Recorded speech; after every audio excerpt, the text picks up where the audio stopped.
Hey guys, it's RobJ here, and in today's video I've got some new ants, and I'll be moving them into the nest and just introducing you to them on the channel. We are talking about Polyrhachis divius, and I got these from Antspace when I was getting a load of nests for review from them. So, I'm really excited about this colony because it also gives me a chance to use some of the stuff from Antspace, as well as in the future it opens up a whole possibility of building a large naturalistic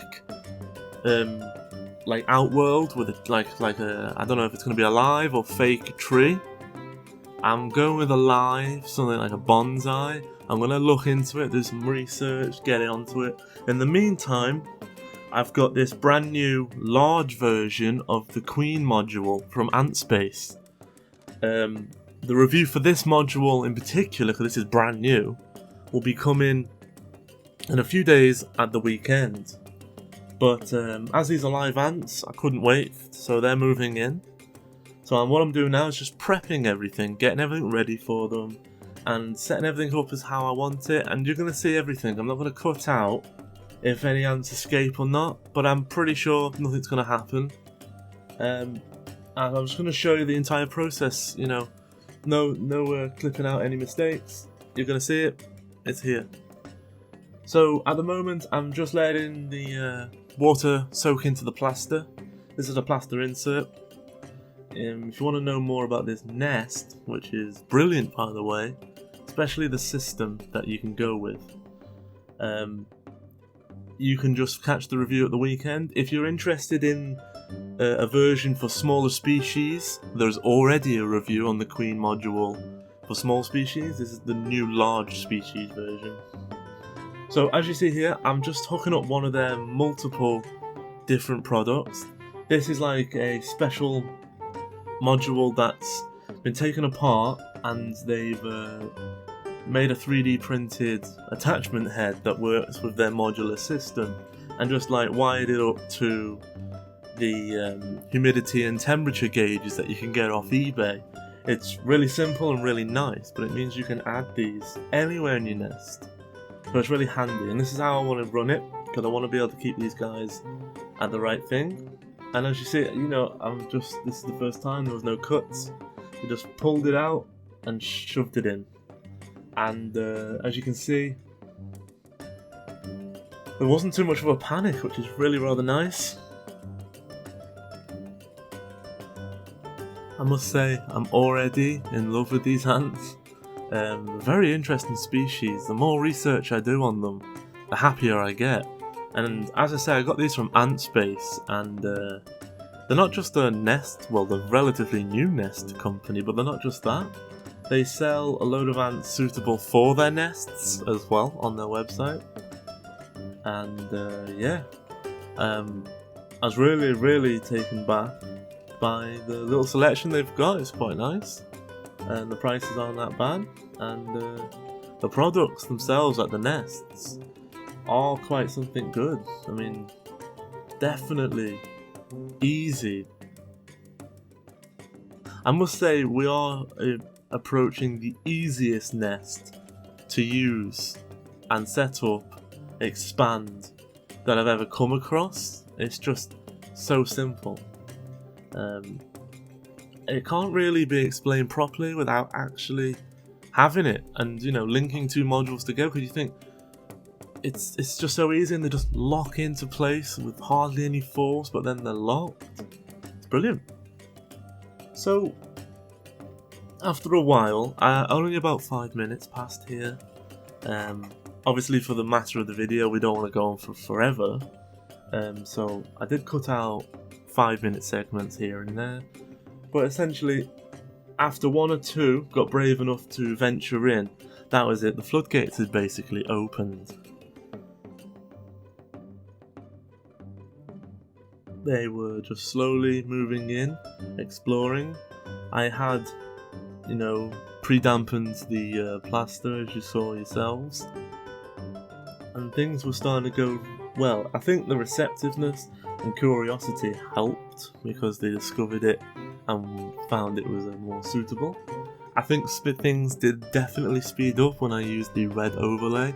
All of a sudden, they started flooding in even at a higher rate, so it wasn't curiosity at that point. It was a more suitable nest than the tight test tube. It was quite a big colony. It's about 50 workers, 1 queen, and you know, that test tube was pushing the brink of being, you know, the size limit. So I guess the moment they found something suitable, that moving in was definitely going to happen. My ultimate plan is the test tube that they were shipped in will become their feeding area and water source, and then this queen module will become their nest. Now, once they're settled into this and they've had a few meals off me, I will look into getting another module and probably an outworld to do permanent feeding from. I just want to see how they take to it. And the long-term goal is, as I mentioned earlier on, is definitely to get some sort of outworld and some sort of living tree or artificial, and actually have them weave a nest, because these are weaver ants, and yeah, they use like the silk from the larvae to attach leaves together. Now that's how they're generally found in the wild, but they have been successfully kept in formicariums of all types along the way, and this particular colony has always been raised in this sort of nest environment, from what I've been told. So for now, I'm going to keep them in this, and definitely get the project for a larger thing on the road, you know, somewhere on the road map. And in the meantime, we're going to raise them up and give them some large meals and get them going, and, you know, let me get a bit used to them, because right now I don't know a lot about them, to be honest. I'm going to find out which foods are their favourite, get some in. I'm going to try them with mealworms as soon as I can get access to their test tube, and some raw honey and maybe some liquid sugar. And we'll see how that's receptive, you know, how receptive they are to this. At that point then, hopefully my delivery of recommended foods from all the research I'm doing, will get them a more ideal food if that's not exactly what they want. As far as the nest goes, as I say, we'll look into an outworld module or some sort of expansion module. All depends on how much of the room they take up. I'm pretty sure that test tube, when they're spread out, the Queen's module will still be probably half empty in my opinion. And it's got like this special gradients, high, low, dry, ventilated. It's really rather quite nice, so we'll see how these guys and where they set up will actually give me a lot of insight into what I'm going to have to be doing with them. As you can see, my queen here, she's underneath the worker that's upside down, right in the centre of the screen. You can see her.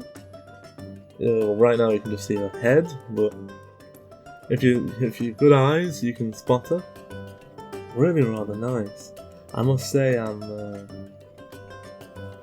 really like this colony.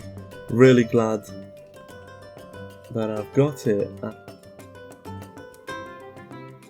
Yeah, I cannot wait for the possibilities that this species brings to the table, and bringing you guys updates, going through, exploring this new ant space range